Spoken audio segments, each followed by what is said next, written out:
Your phone is rewiring your brain before 9 in the morning. You don't see it happening, but it's happening every single day, in the first 60 seconds after you open your eyes. You think you're checking your phone. You think you're just catching up.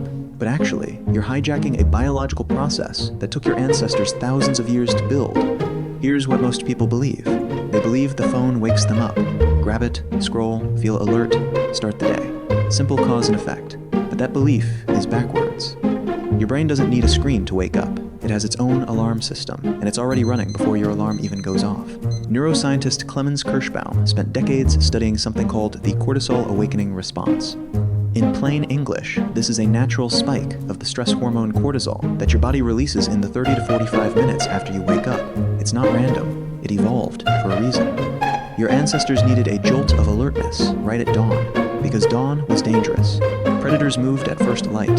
Threats were highest right after sleep, when the body was slowest to react. So evolution built you a natural ignition switch.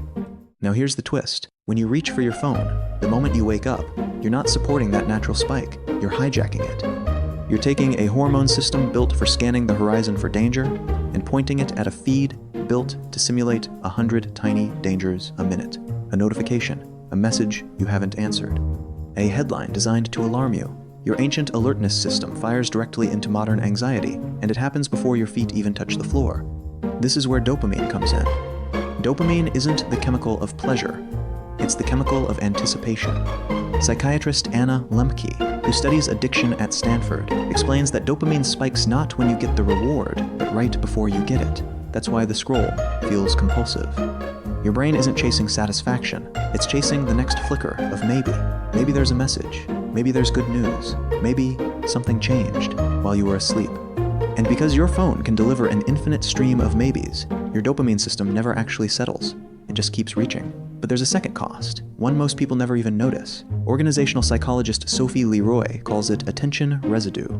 When you switch from one task to another, part of your attention stays behind, still processing the thing you left. Check your phone for 30 seconds before breakfast, and a piece of your mind stays tangled in whatever you saw, an email, a comment, a headline. That residue doesn't disappear when you put the phone down. It follows you into your shower, your commute, your first conversation of the day. Researcher Adrian Ward at the University of Texas ran an experiment that revealed something stranger still.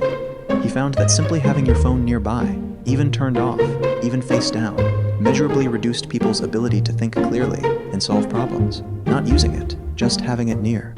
The brain spends energy resisting the pull of the phone, and that energy is gone before you've done anything else that day. Stack these together and a pattern emerges. A stress hormone hijacked, a dopamine system left restless, a mind fractured by residue before it's even fully awake. This isn't a willpower problem. It's a wiring problem, built one morning at a time.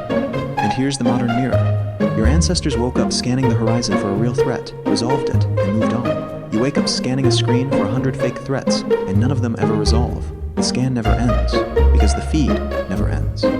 You are running the oldest survival software in your body, on the newest distraction hardware ever built, and the mismatch is happening in the first 10 minutes of your day. So what happens when you remove the phone from that window? Not forever, just the first hour. Give the cortisol awakening response its natural, unhijacked rise. Let it do the job it evolved to do, orienting you, sharpening you, without 100 manufactured alarms layered on top.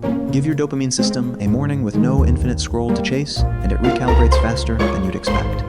Give your attention a single task, one thing at a time, and that residue never forms in the first place. 7 days.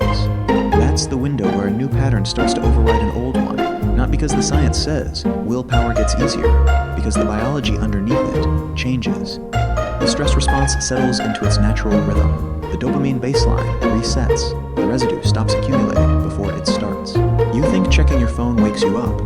It's actually putting you to sleep, dulling the 1 hour a day your brain was built to use for clarity, and handing it instead to a feed that was built to keep you reaching, scanning, and never quite arriving.